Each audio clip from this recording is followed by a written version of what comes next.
del versículo 1 hasta el 14.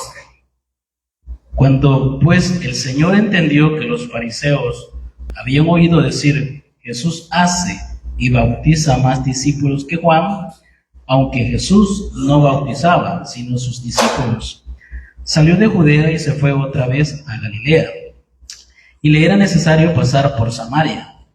Vino pues a una ciudad de Samaria llamada Sicar, junto a la heredad de Jacob, dio a su hijo José, y estaba allí el pozo de Jacob. Entonces Jesús, cansado del camino, se sentó así junto al pozo. Era como la hora sexta. Vino una mujer de Samaria a sacar agua, y Jesús le dijo, dame de beber, pues sus discípulos habían ido a la ciudad a comprar de comer. La mujer samaritana le dijo, ¿cómo tú, siendo judío, me pides a mí de beber, que soy mujer samaritana? Porque judíos y samaritanos no se tratan entre sí. Respondió Jesús y le dijo, si conocieras el don de Dios y quién es el que te dice, dame de beber, tú le pedirías y él te daría agua viva. La mujer le dijo, Señor, no tienes con qué sacarla y el pozo es hondo. ¿De dónde, pues, tienes el agua viva? ¿Acaso eres tú mayor que nuestro padre Jacob, que nos dio este pozo del cual bebieron él, sus hijos y sus ganados? Respondió Jesús y le dijo, cualquiera que bebiere de esta agua volverá a tener sed, mas el que bebiere del agua a que yo le daré no tendrá sed jamás, sino que el agua que yo le daré será en él una fuente de agua que salte para vida eterna. Muy bien. Ese pasaje es muy conocido, ¿verdad? Porque la samaritana era una mujer muy famosa en ese pueblo y había tenido varios maridos y con el que estaba no era su marido. Pero el punto acá, hermanos, es de que este es un capítulo importante porque Cristo claramente dice que Él es el Mesías que los judíos esperaban. Y aquí tenemos esta introducción. Y el enfoque de este capítulo no es tanto la conversión de la mujer, sino la identidad de Cristo como Mesías. Recordemos que en el Evangelio de Juan hay 7 señales. Y esas 7 señales apuntaban a que Cristo Jesús era el Mesías esperado por Israel. ¿Verdad? Vimos que Cristo convirtió el agua en vino, esa fue la primera señal. Y en este capítulo está también la segunda señal, más adelante, cuando sana a la hija del hombre principal de Israel. Dice Juan 4:25. Le dijo la mujer, sé que ha de venir el Mesías, llamado el Cristo. Cuando Él venga, nos declarará todas las cosas. Jesús le dijo, yo soy el que habla contigo. La mujer tenía conocimiento que el Mesías iba a venir, ¿verdad? Y prácticamente lo estaban esperando. Y Cristo dice, yo soy, ¿verdad?, el Mesías. ¿Qué quiere decir eso, hermano? Que Cristo es el Mesías. Es el Salvador que los judíos esperaban. Aunque en la mente judía ellos creían que era un salvador, un libertador político que los iba a liberar de la opresión de Roma. Los israelitas le pagaban impuestos muy altos a los romanos y estaban muy agobiados. Entonces ellos esperaban un Mesías político que iba a derrotar a los romanos y les iba a dar la libertad. No estaban pensando en una libertad espiritual, ¿verdad? Como hoy en día, mucha gente sigue a Cristo porque quiere sanidad, quiere dinero, quiere cosas materiales. Y lo que ofrece Cristo hoy en día es eso, hermano, cosas materiales o cosas espirituales. Espirituales, ¿verdad? Y lo más importante en los aspectos espirituales es la vida eterna, ya que se obtiene cuando la persona se considera un pecador y cree que Jesucristo murió por sus pecados, pasados, presentes y futuros, que fue sepultado y resucitó al tercer día, en ese momento es justificado, como vimos en la mañana, ¿verdad? La justificación o la salvación se obtiene en el momento preciso que la persona pone la fe en Cristo. Ahí nace de nuevo, ahí viene el Espíritu Santo a su vida, ¿verdad? Ahí es habitado por el Espíritu Santo, es sellado, es regenerado y es bautizado, es decir, es colocado en el cuerpo de Cristo. Entonces, ahora que este individuo ha sido justificado, ¿qué sigue después? ¿Qué sigue después? Ah, no, ustedes no dieron en la mañana. Los que dieron en la mañana. ¿Qué sigue después? Ah, la santificación. Sí, ¿verdad, Lisandro? La santificación. Y esa santificación es a través del Espíritu Santo y a través de la palabra de Dios. Entonces, solamente a los creyentes se les pide que se santifiquen, que crezcan espiritualmente. Alguien que no ha puesto la fe en Cristo, no se le puede pedir eso, ¿no? No se le puede decir que cambie, o que sea santo, o que sea piadoso, no. Esa persona necesita nacer de nuevo, necesita creer que Cristo murió por todos los pecados de todas las personas de todos los tiempos, y que luego resucitó. Y en el momento que se ejerce la fe, ahí nace de nuevo el individuo. Entonces ahí comienza, hermano, un caminar con el Señor. Por eso dijo Cristo: buscad primeramente el reino de Dios y su justicia. ¿Qué es eso, hermano? ¿Qué es eso de buscar el reino de Dios y su justicia? Es vivir la vida cristiana de acuerdo a la voluntad de Dios. Vivir la vida cristiana justa, sobria y piadosamente, como vimos en la mañana, ¿verdad? Entonces, es buscar hacer lo correcto, es buscar hacer lo que a Dios le agrada, ¿verdad? Muy bien. Entonces, hermano querido, este capítulo también hace hincapié en el amor y la comprensión que Jesús demuestra hacia las personas. Sí, este capítulo hace hincapié en el amor de Cristo. Él no rechaza a ninguna persona. Toda persona, por muy pecadora que sea hoy en día, si ejerce la fe en Cristo, obtiene la vida eterna. El amor de Cristo por la humanidad no tenía límites, pues con amor y compasión se acercó a una mujer desechada por la sociedad. Sí, obviamente la mujer era muy conocida, la samaritana, porque era muy promiscua, había tenido muchos maridos, ¿verdad? Y era desechada, era criticada, era marginada por la demás gente. Antes de predicar este pasaje, traigo por acá unos principios de lo que hemos visto capítulos atrás en Juan. Hemos visto 3 capítulos. Entonces traigo algunos principios para que los reflexionemos. El primero: Juan Bautista dijo que él no era Elías, ni Cristo, ni el profeta, pero era la voz de Dios en el desierto, el presentador del Cordero y el amigo del novio.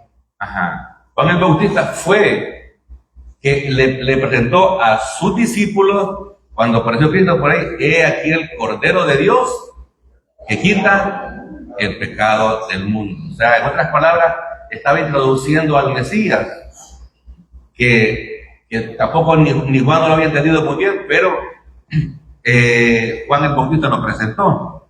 Segundo, Juan apóstol dijo que Cristo vino a los judíos, que no le recibieron, pero lo que le hemos recibido como Dios, Salvador y Redentor, nos ha hecho hijos de Dios.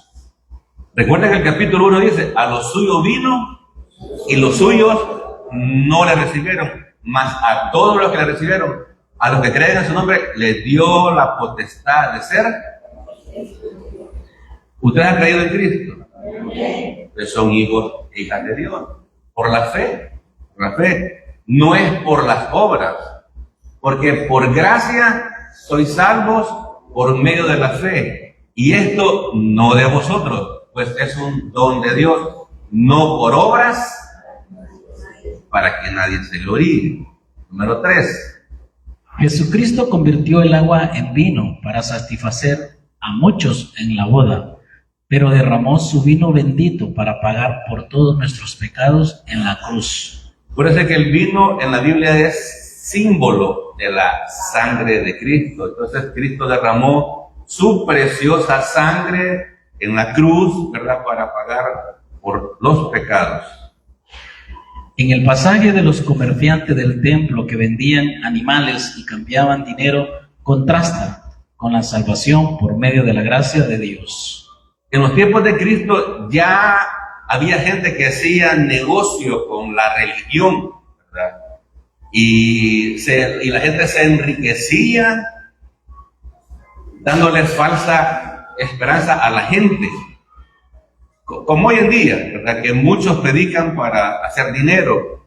Pero, hermanos, la salvación es por fe. Es un regalo de Dios. Es gratis, pues, ¿verdad? Entonces, pero hay gente que quiere que le cueste, ¿verdad?, que le cueste esfuerzo personal. Jesucristo habló con Nicodemo, un hombre no renacido y con mucha religión, pero sin ninguna justificación ante el Dios vivo, real y verdadero.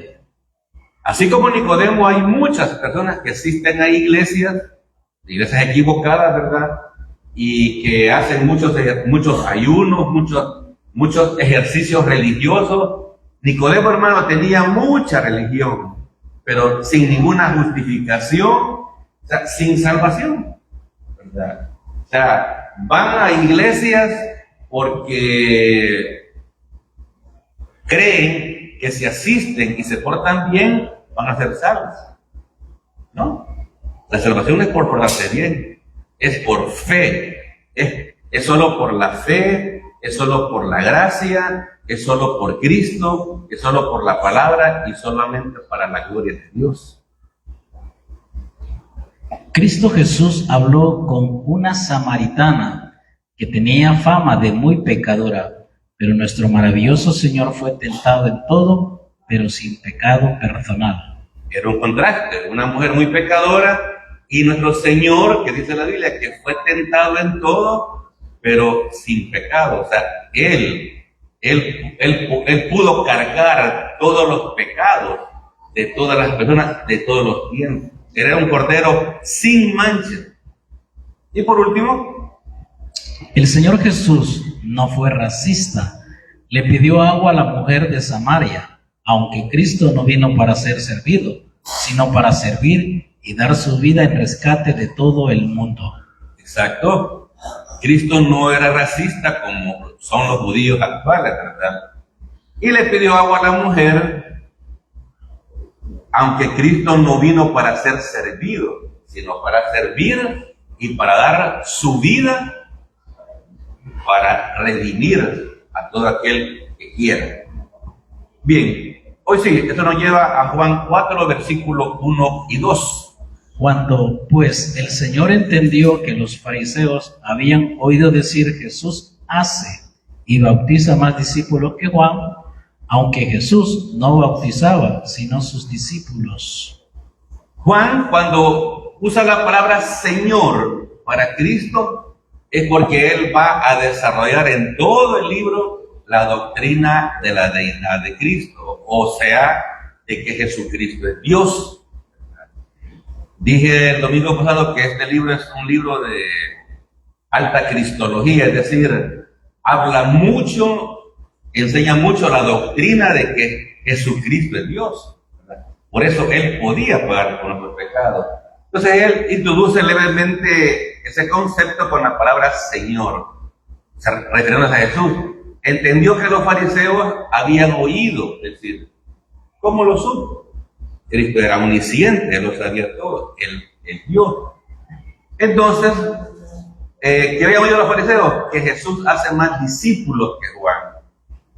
Eso le llenaba de celos a los fariseos, de que mucha gente estaba creyendo primeramente en Juan, luego en Cristo Jesús. Ellos se ponían incómodos, los fariseos, los líderes religiosos. Los religiosos comienzan a sospechar que a Jesucristo lo estaba siguiendo más gente que al Bautista. Y realmente eso los animó matar a Cristo porque le seguía mucha gente. Lo tenían como un revolucionario. El Señor Jesucristo no solo alimentó, predicó y sanó, sino que también hizo discípulos. Puse esto ahí para que veamos la importancia del discipulado. Fíjense bien, Cristo escogió 12 hombres sin mucho estudio, ¿verdad? Un poco rudos, y los preparó espiritualmente. Y de esos 12 discípulos, cuando Cristo murió, hicieron otros discípulos y así se fue pasando el evangelio hasta nuestros días. O sea, es importante el discipulado bíblico, es importante que todo creyente se preocupe por adquirir conocimiento bíblico, porque le va a ayudar a tomar buenas decisiones en su vida personal, familiar, matrimonial, etc. Entonces, no ser simplemente unos oidores de la palabra de día domingo. Eso no es un cristiano. Eso no es la voluntad de Dios. La voluntad de Dios es que los cristianos que han nacido de nuevo, sido redimidos, puedan alimentarse espiritualmente, adquirir conocimiento y así ser realmente un discípulo del Señor. Porque un discípulo es un alumno, es alguien que está aprendiendo. Y con venir el domingo a la iglesia, como ir a un culto a la semana, no se aprende. Se aprende escudriñando las Escrituras cada día, si es posible. ¿Quiénes eran los fariseos? Es más, estos señores fariseos sabían Biblia, pero la ponían en práctica. No. O sea, es posible. O sea, si adquirimos conocimiento y no lo practicamos, no sirve de nada el conocimiento. Los fariseos tenían mucho conocimiento, pero odiaban a Cristo y llegaron hasta matarlo. Escribas, fariseos, el Sanedrín y todos ellos. ¿Quiénes eran los fariseos? Fariseos valoraban la ley escrita, el Torá, y la tradición oral que la interpretaba. Enfatizaban la pureza ritual, el sábado y la observancia estricta de los mandamientos. Creían en la resurrección de los muertos, los ángeles y los espíritus. Eran populares entre el pueblo, líderes espirituales y maestros de la ley. Fíjense bien cómo eran estos señores. ¿Tenían cosas buenas? Sí. Creían en la resurrección, ¿verdad?, de los muertos. Los saduceos no creían en eso. ¿Ustedes creen en la resurrección? Bien. Creían también en los ángeles, pero eran legalistas. Fíjense bien. Enfatizaban la pureza ritual. O sea, exigían santidad. Y también la observancia estricta de los mandamientos. El punto era que ellos, a la par del Antiguo Testamento, tenían un libro de reglas humanas, de leyes, de legalismo, y le exigían a la gente que cumpliera esas cosas. O sea, que cumplieran esos mandamientos de hombres, no mandamientos de Dios. Entonces, era una religión falsa, como hoy en día, que le exigen a algunas iglesias cosas que Dios no ha pedido. Exigen muchas cosas que no están en las Escrituras, y la gente, como no conoce las Escrituras, trata de hacerlas. Así que, y mire, oiga bien, estos individuos eran populares entre el pueblo. Hasta los saludaban con reverencia. Sí, sabían Antiguo Testamento, pero no lo aplicaban en su vida. Bien, vámonos a Juan 4:3. Salió de Judea y se fue otra vez a Galilea. Ajá. Cristo se está moviendo en el capítulo 4 y él está en ese momento en Judea, en Jerusalén, donde, si usted recuerda, expulsó a los comerciantes del templo, y él se va a ir para Galilea a seguir predicando, pero para eso tenía que pasar por Samaria. Ya le explico. Juan el Bautista y Jesús eran vigilados de manera minuciosa por las autoridades por causa de su mensaje sobre el arrepentimiento y el reino. Sí, ya lo vimos eso, ¿verdad? Que los religiosos estaban vigilando los movimientos de Juan y de Cristo. Por eso Cristo hace este viaje. ¿Saben por qué? Jesucristo, al dejar Judea y trasladarse a Galilea, evita la confrontación con los fariseos antes de tiempo. Sí. Él comenzaba su ministerio, evitó la confrontación prematura con los fariseos y por eso se va para Galilea. Porque recuerda que en Judea, en Jerusalén, ahí estaba el templo, ahí estaba la cúpula de los fariseos, de los saduceos, del Sanedrín. Entonces, él evita esa confrontación y se va a predicar a Galilea. Pero,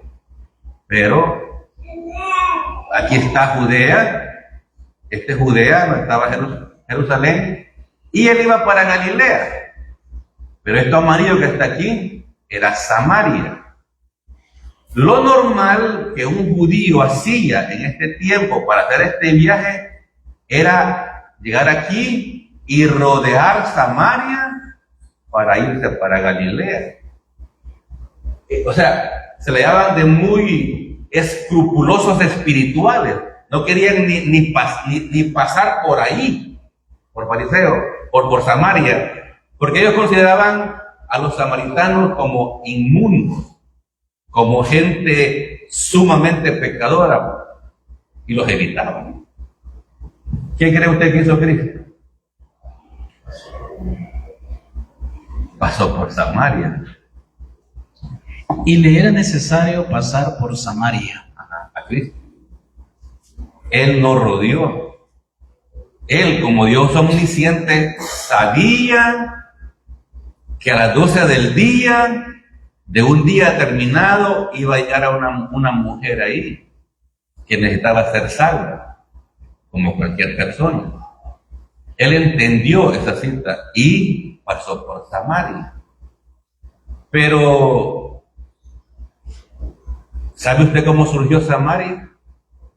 ¿Sabe usted por qué los judíos odiaban tanto a los samaritanos?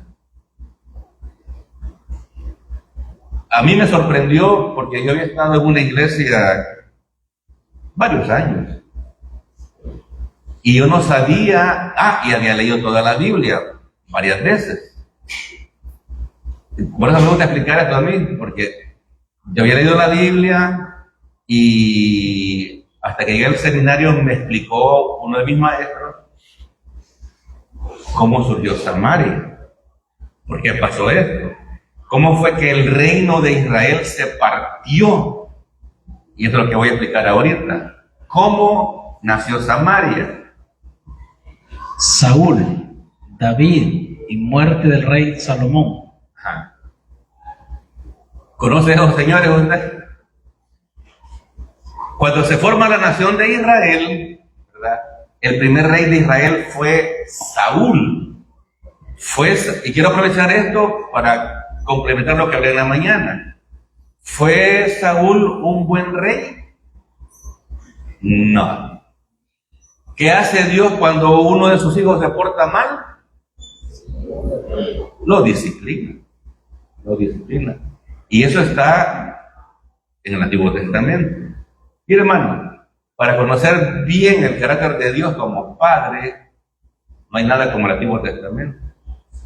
Porque a veces, como creyentes ya salvados por gracia, a veces abusamos de esta gracia. En la mañana yo hablé de la doctrina de la santificación, ¿verdad? Y a veces, dije que algunos creyentes nos hemos quedado estancados en la justificación. Y somos salvos por gracia, maravilloso. Pero si usted ha nacido de nuevo, ¿verdad? Y usted no confía, y usted es un desobediente y no confía en sus pecados, eventualmente puede recibir disciplina. Aquí tenemos 3 ejemplos. David, el rey David, escribió varios salmos preciosos, ¿verdad? Aquí cantamos algunos. ¿Fue un buen hijo de Dios? No. Fue peor que Saúl. fue peor que Saúl, ¿verdad? Fue un abusador sexual. ¿Qué hizo Dios?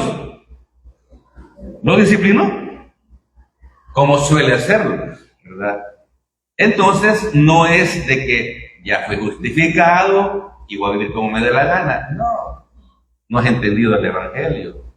No has entendido que después de la justificación continúa la santificación, que es un proceso que dura toda la vida, que es a través de la palabra de Dios y el Espíritu Santo.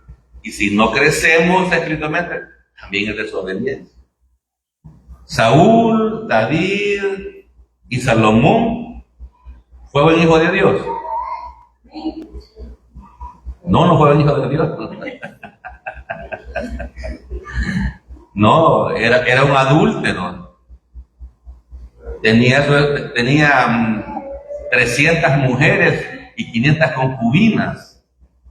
Y ellos vivieron bajo la dispensación de la ley. Y de la ley decía que un adúltero tenía que ser muerto de sapo. De hecho, los 3 reyes eran promiscuos, o sea, viviendo bajo la ley. Por eso me encanta, hermano, que aún bajo la ley Dios mostró gracia a estos individuos, porque no les aplicó la ley que Él mismo había dado. Esa es la gracia maravillosa, hermano. Esa es la gracia. Entonces, ninguno de los 3 hizo la voluntad de Dios. Entonces, Salomón, cuando murió, su hijo Roboam comienza a reinar. Muere Salomón y llega Roboam. Y Roboam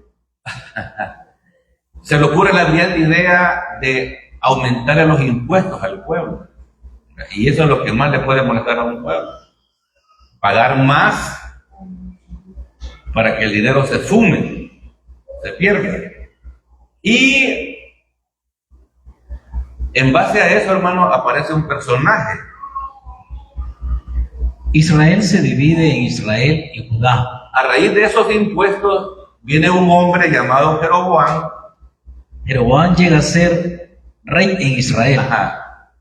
Y además esto era, hermano, profético. Dios lo permitió, Dios lo mandó. A raíz de ese problema de impuestos, el pueblo se subleva, ¿verdad? Le reclama al rey.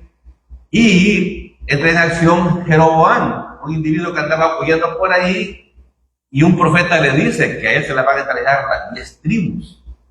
Entonces, el pueblo se subleva ante Roboam y 10 tribus se van con Jeroboam, ¿verdad? Y 2 tribus, Judá y Benjamín, se quedan Roboam ahí en el área de Jerusalén, donde está el templo, ¿verdad? Entonces, eso, hermano, cuando usted lea la tribu de Israel, tómelo en cuenta, porque si no hace esa división, se va a perder en la lectura. Entonces, las 10 tribus fueron obedientes a Dios. Fíjate bien, la historia del pueblo de Dios en el Antiguo Testamento siempre fue de idolatría y de rebeldía. Cosa que tenemos los creyentes hoy en día. Somos salvos por gracia, ¿verdad? Y aún tenemos ídolos en el corazón. Somos rebeldes. Entonces, Jeroboam tuvo una brillante idea, fíjense, para que los judíos, para que las 10 tribus no se vayan a Jerusalén, al templo, a adorar, me voy a inventar una religión. Como hoy en día hay un montón de religioncitas evangélicas por ahí, con unos inventos, con unas doctrinas raras, ¿verdad?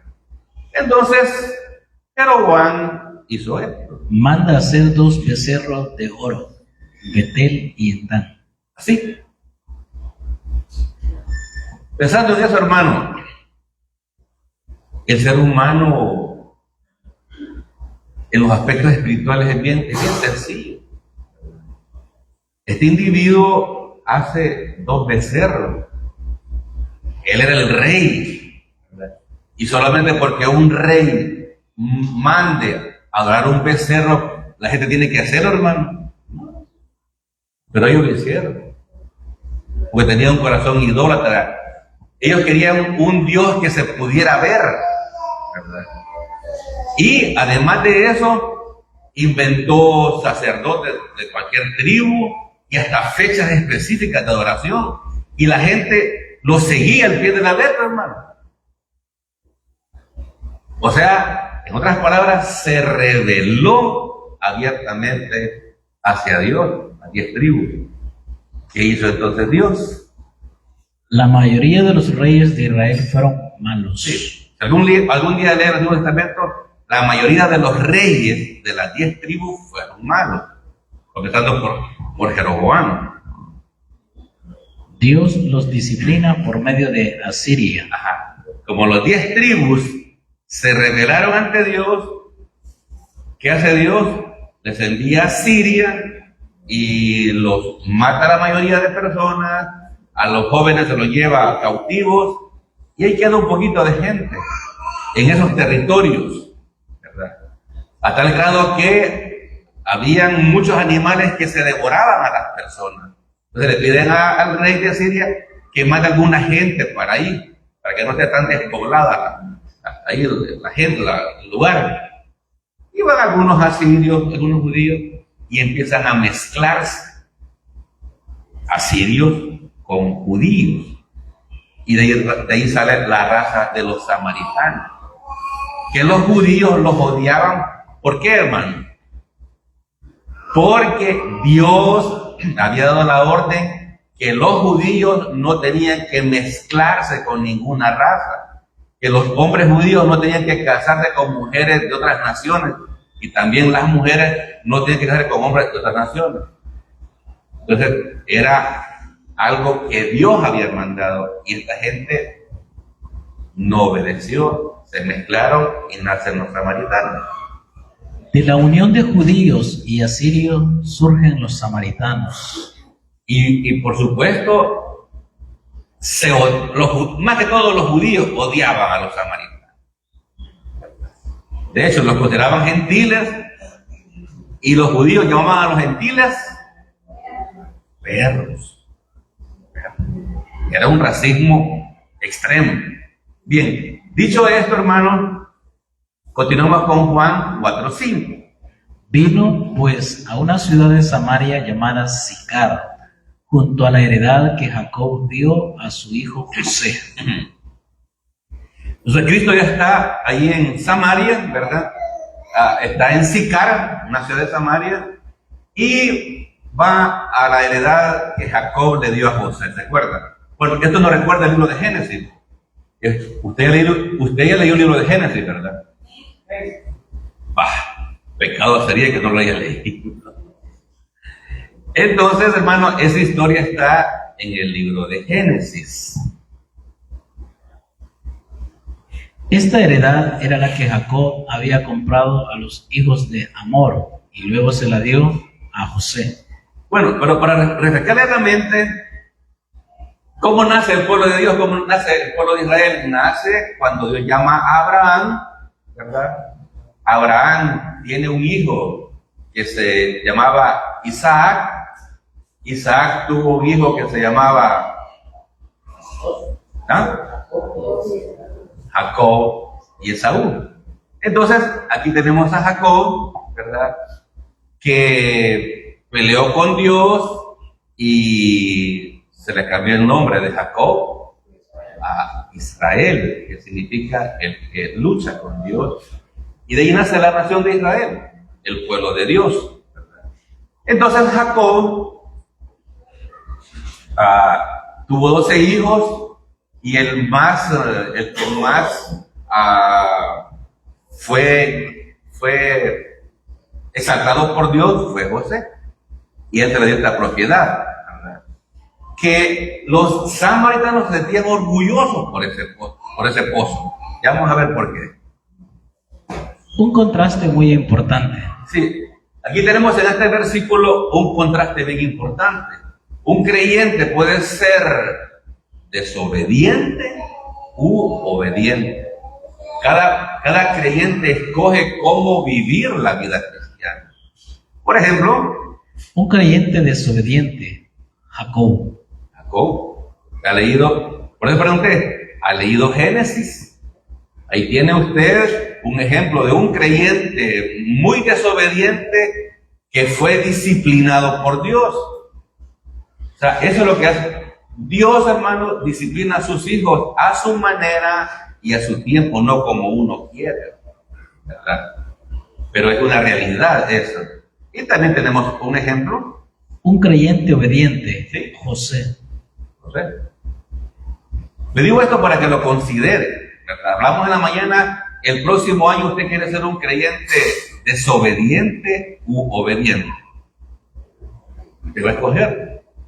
Le he hablado de la disciplina de Dios, no para meterle miedo, sino que porque es una realidad espiritual, ¿verdad?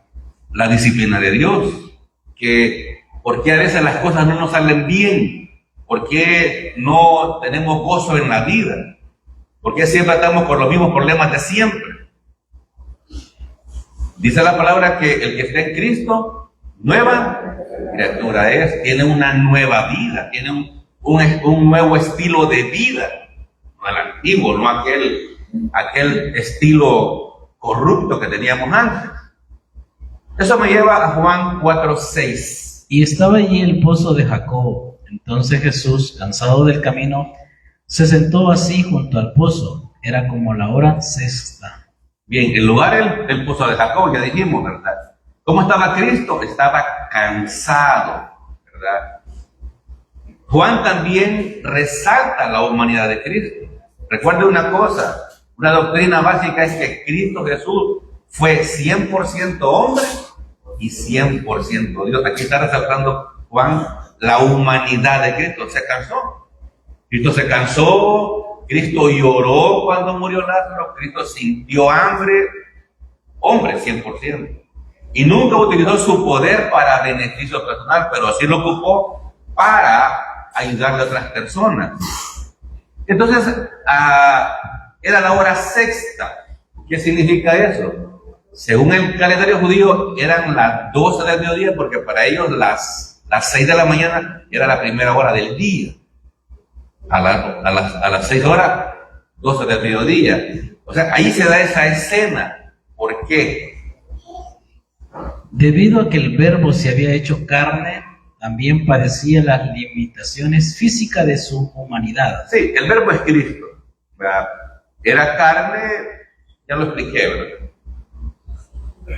La naturaleza humana de Jesucristo experimentó cansancio, pero nunca estaba demasiado cansado para amar a la gente. Sí. Posiblemente estaba cansado porque había caminado una gran distancia para llegar a Samaria. Pero él no estaba cansado para ayudarle a la gente. Bueno, de hecho, esa mujer se va a salvar. Y esta mujer luego va a predicar y se van a salvar otras personas. Ese era el objetivo principal de Cristo Jesús, ¿verdad? Que la gente pusiera la fe en Él y se salvara. Eso de alimentar, de sanar personas, eran señales para que la gente creyera que Él era el Mesías. Inclusive, Cristo resucitó muertos. A Lázaro, a el hijo de la viuda de Naín, para que la gente entendiera que Él era el Mesías esperado y que la gente pusiera la fe en Él. ¿Entienden? Ese es el punto. Juan 4:7. Vino una mujer de Samaria a sacar agua y Jesús le dijo, dame de beber. Cristo comienza la conversación, ¿verdad? Él da la iniciativa y sabe que esa expresión le iba a chocar a la mujer. Dame de beber. Es más, los samaritanos tenían un acento distinto, siempre hablaban arameo o hebreo, pero el acento de ellos era distinto. Si la mujer vino sola a las 12 del mediodía, esto podría indicar que su vergüenza pública la llevó a aislarse de las otras mujeres. Sí, se cree que ella llegó a las 12 del día porque era la hora donde llegaban menos personas. Obviamente, a esa hora el calor es fuerte, ¿verdad? Y las mujeres aprovechaban de llevar agua a sus casas en las horas de la mañana. Entonces la mujer va a mediodía, está solo, ¿verdad? Porque era criticada por las demás personas por su conducta, que era muy conocida. El hecho de que un hombre judío hablara con una mujer en público era una grave violación social. Sí. En la cultura judía, ¿me entiende? Eso que estaba haciendo Cristo era una grave violación. No era correcto. No era correcto. Si usted ve que algunas mujeres árabes allá se visten como una cosa que solamente se les miran los ojos, es porque ellos tienen costumbres muy extremas con respecto a la mujer. O sea, cosa que no ha cambiado mucho. Además, un rabí y líder religioso no sostenía conversaciones con mujeres de mala reputación. Sí, la palabra rabí, ¿verdad? Significaba maestro, y no era correcto. Oye, no era correcto que un hombre hablara con una mujer, mucho menos un rabí, un maestro bíblico, ¿verdad? Entonces, eso causaba un poco de admiración, porque la mujer era de mala reputación. Juan 4:8.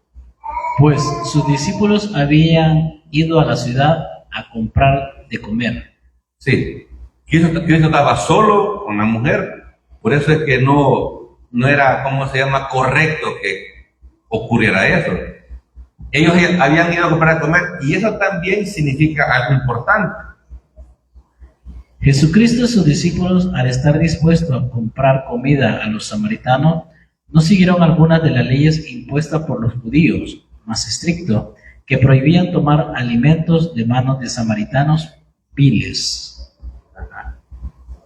Los judíos, o sea, oiga bien, cuando iban al mercado, un judío religioso, cuando llegaba a la casa se daba un baño purificador por si algún pecador lo había tocado. Entonces, un judío no iba a comer jamás comida preparada por mano samaritana. Cristo acá está rompiendo esas normas religiosas, absurdas, legalistas. ¿Por qué? Porque Cristo amaba a todas las personas, quería salvarlas a todas. Pero la religión judía, o sea, el legalismo judío, no. Juan 4:9. La mujer samaritana le dijo: ¿cómo tú, siendo judío, me pides a mí de beber, que soy mujer samaritana? Porque judíos y samaritanos no se tratan entre sí. Sí, lo dijo muy claro, ¿verdad? La mujer le dijo: ¿cómo tú, siendo judío, me pides de beber? Estás loco, ¿verdad? Y explica: porque judíos y samaritanos no se tratan, no se hablan, no tienen conversaciones. O sea, ese era lo típico. Pero Cristo rompió el hielo y Él tomó la iniciativa. Este es un ejemplo clarísimo de la enemistad religiosa que existía entre estos pueblos que buscaban a Dios de manera equivocada. Sí, vamos a ver eso más adelante. Tanto judíos como samaritanos estaban perdidos con sus sistemas espirituales, ¿verdad? Así que había enemistad, ellos buscaban a Dios, ambos grupos, pero de una manera equivocada. El judaísmo practicado en Jerusalén, los ortodoxos, versus el judaísmo practicado en Samaria, los heréticos. Ahí está definido qué tipo de religión tenían ambos grupos, y le explico. El judaísmo de Jerusalén, lo que practicaban era ortodoxo, es decir, tenían muchas leyes humanas, muchos mandamientos. Ortodoxo significa estricto. La palabra ortodoxo significa estricto. Entonces, ellos, como tenían un libro con mandamientos de los rabinos antiguos, querían imponerle eso a la gente. Como por ejemplo, lavarse 5 veces las manos antes de comer. Y si no se las lavaban, eso era un pecado grave. por ejemplo, ¿verdad?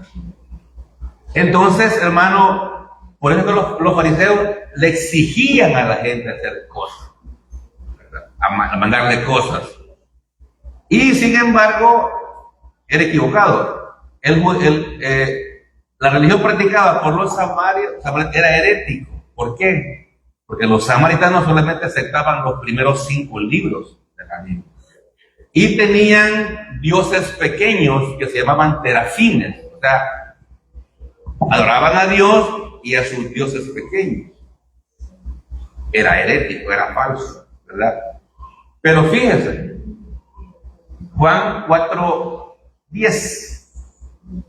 Respondió Jesús y le dijo: si conocieras el don de Dios y quién es el que te dice, dame de beber, tú le pedirías y él te daría agua viva. Ese es un versículo que me llamó la atención hoy a mediodía, estudiando esto. Respondió Jesús y le dijo: si conocieras el don de Dios. ¿Cuál es el don de Dios, hermano? ¿Quizás? ¿Cuál es el regalo de Dios? La vida eterna. La vida eterna. Por ahí dicen unos individuos que es la fe.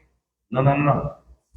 Es el don de Dios, es la vida eterna, aquellos que ejercen la fe sola en Cristo. Entonces, Cristo tenía una manera especial para evangelizar, ¿verdad? Si conocieras el don de Dios, el regalo de Dios, y quién es el que te dice, dame de beber, tú le pedirías y él te daría agua viva. El lenguaje que aquí se va a usar es figurado, no es literal, ¿verdad? No es que Cristo le iba a dar una agua y así va a tener la vida eterna, no. Ya vamos a ver esa plática. El agua viva simboliza la vida nueva o vida eterna comunicada por el Espíritu Santo y provista por la fe sola en nuestro maravilloso Señor Jesucristo. Entonces le dije, es lenguaje figurado y el agua viva simboliza la vida eterna comunicada por el Espíritu Santo. Fíjate bien, la vida eterna no es por asistir a una iglesia. La vida eterna no es por creer en Dios nada más.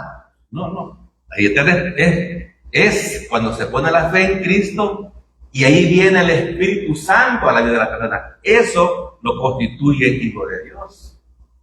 Porque mucha gente cree que Dios existe, pero eso no salva a nadie. Salva la fe en Cristo, el creer que Cristo pagó en la cruz por nuestros pecados y que Él resucitó al tercer día. Eso le da a usted agua viva. Y ya no va a tener sed de vida eterna porque ya la tiene. ¿Entendió? Ya no va a desear vida eterna porque ya es una posesión desde el momento que la obtiene. Y usted no la puede perder jamás porque es un regalo de Dios. Es más, y no puede hacer nada por perderlo. Ya Dios se la regaló. Entonces, hermano, esa figura de agua viva, también Cristo la utiliza en otros pasajes. Ahí mismo en Juan, capítulo 7:37. En el último y gran día de la fiesta, Jesús se puso en pies y alzó la voz diciendo: si alguno tiene sed, venga a mí y beba. Es porque en esa fiesta, ¿verdad? El último día de la fiesta, había un rito que agarraban agua de cierto lugar, ¿verdad? Y lo iban a echar a una fuente, ¿verdad? Y toda la gente estaba a la expectativa de ese acto, de esa procesión. Entonces Cristo aprovecha ese evento para decir esto, ¿verdad? Si alguno tiene sed, venga a mí y beba. ¿Qué más dijo? El que cree en mí, como dice la Escritura, de su interior correrán ríos de agua viva. No dice el que se porta bien o el que es santo.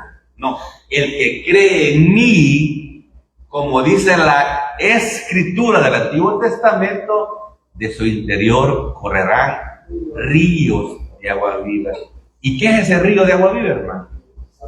Es el Espíritu Santo que ya les dije, el que le da el sello de la salvación. Esto dijo del Espíritu Santo que había de recibir los que creyesen en él, pues aún no había venido el Espíritu Santo, porque Jesús no había sido aún glorificado. Ajá. Ese es el punto, ¿verdad? La salvación no es por asistir a la iglesia, no es por portarse bien, ¿verdad? No es por leer la Biblia, aunque esas cosas hay que hacerlas, sino es por la fe, es por el sello del Espíritu Santo en su vida, en su vida. Juan 4:11. La mujer le dijo: Señor, no tienes con qué sacarla, y el pozo es hondo. ¿De dónde pues tienes el agua viva? ¿Cómo está pensando la mujer?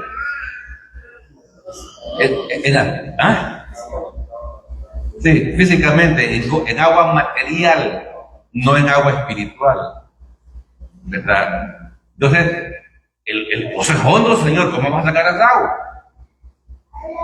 La mujer está pensando humanamente en agua física y no en la espiritual. ¿Habrá algo difícil o imposible que nuestro gran Dios y Salvador no pueda hacer? ¿Hay algo difícil para Dios? No, no lo hay, ¿verdad? No lo hay. Y la samaritana continúa hablando y dice: ¿acaso eres tú mayor que nuestro padre Jacob, que nos dio este pozo, de cual bebieron él, sus hijos y sus ganados? Ajá. Los samaritanos tenían como padre a Jacob, ¿verdad? O sea, ellos simbolizaban a Abraham, o sea, se consideraban pueblo de Dios. Y fíjate la pregunta que hace: ¿acaso eres tú mayor que Jacob, que nos dio este pozo donde sus hijos y su ganado bebieron? O sea, ellos tenían en una alta estima a Jacob. Ya le dije cómo era un bandidito, ¿verdad? Pero ellos se sentían, no, este pozo de Jacob, ¿verdad? Y te pregunto, ¿eres tú mayor? Respuesta: Definitivamente nuestro Señor glorioso es superior a todos los humanos juntos que han existido en todos los tiempos. sí. Cristo es mayor que Jacob, que sus hijos, que 1000 Jacob, ¿entiendes? Que toda la humanidad. ¿Por qué? Porque Él es Dios. Él es Dios. Entonces, no hay comparación, hermano. No hay comparación. Sí, la respuesta era sí, era mayor que Jacob. Mire cómo lo dijo Pablo en la carta a los Filipenses, hablando de Cristo. Por lo cual Dios también le exaltó hasta lo sumo y le dio un nombre que es sobre todo nombre, para que en el nombre de Jesús se doble toda rodilla de los que están en los cielos y en la tierra y debajo de la tierra, y toda lengua confiese que Jesucristo es el Señor, para gloria de Dios Padre. Pablo le dice a los filipenses que Jesucristo es mayor que Jacob, que Jesucristo no es simplemente el Hijo de Dios o solamente el Hijo de Dios, sino que Jesucristo, que Dios el Padre también exaltó a Cristo hasta lo sumo, hasta lo máximo, y le dio un nombre que es sobre todo nombre. ¿Para qué, Pablo? Para que en el nombre de Jesús se doble toda rodilla de los que están en los cielos y en la tierra y debajo de la tierra, y que toda lengua confiese que Jesucristo es Dios. ¿Entiendes? Toda lengua debe de confesar que Jesucristo es Dios hecho carne, que murió en una cruz y que resucitó al tercer día conforme a las Escrituras. Entonces sí, Cristo es mayor que Jacob y punto. Pero voy a seguir. Regáleme 5 minutos. Juan 4:13. Respondió Jesús y le dijo: cualquiera que bebiere de esta agua volverá a tener sed. Entonces Cristo sigue. Cualquiera que bebiere de esta agua, de este pozo, va a volver a tener sed, le dice. El agua natural sacia la sed solo por unas horas, pero el agua espiritual sacia por toda la eternidad. El agua de vida eterna que usted bebió, ¿verdad?, es por los siglos de los siglos. No tiene que pensar que usted la puede perder por algo que usted haga o por algo que usted deje de hacer. No, la salvación es eterna y segura. Nunca más tiene que tener sed de vida eterna. El agua que no sacia la sed de vida eterna es aquel evangelio adulterado y equivocado de predicadores poco informados de la suficiencia de la fe en Cristo para salvar pecadores condenados. Sí. Por ahí se oyen evangelios con varios requisitos. Tiene que hacer esto otro y esto otro, y no tiene que hacer esto y esto otro para alcanzar la vida eterna. Ese es un evangelio adulterado. Es un evangelio equivocado de predicadores poco informados de que la suficiencia de la fe en Cristo es suficiente para salvar. Como dice Juan 3:16. Porque de tal manera amó Dios al mundo que ha dado a su Hijo unigénito, para que todo aquel que en Él cree no se pierda, mas tenga vida eterna. Para que todo aquel que en Él cree. Juan 4:14. Mas el que bebiere del agua que yo le daré no tendrá sed jamás, sino que el agua que yo le daré será en él una fuente de agua que salte para vida eterna. Ahí se va clarificando un poquito más la cosa, ¿verdad? Mas el que bebiere del agua que yo le daré, el agua representa la vida eterna, no tendrá sed jamás. Ahí diría, no tendrá sed nunca jamás, sino que el agua que yo le daré será en él una fuente de agua que salte para la vida eterna. Entonces Cristo está hablando en un lenguaje figurado. En el último y gran día de la fiesta, Jesús se puso en pie y alzó la voz diciendo: si alguno tiene sed, venga a mí y beba. El que cree en mí, como dice la Escritura, de su interior correrán ríos de agua viva. Esto dijo del Espíritu que habían de recibir los que creyesen en él, pues aún no había venido el Espíritu Santo, porque Jesús no había sido aún glorificado. Entonces, lo que yo quiero que se lleve usted en mente esta tarde es de que en el momento preciso que usted puso la fe en Cristo, ahí vino el Espíritu Santo, ahí vino el agua viva, ¿entiende? Y el Espíritu Santo nunca se va a salir de usted. Por eso es que la salvación es eterna, segura, total y completa. Oremos, por favor. Padre, te damos gracias, Señor, por tu palabra. Gracias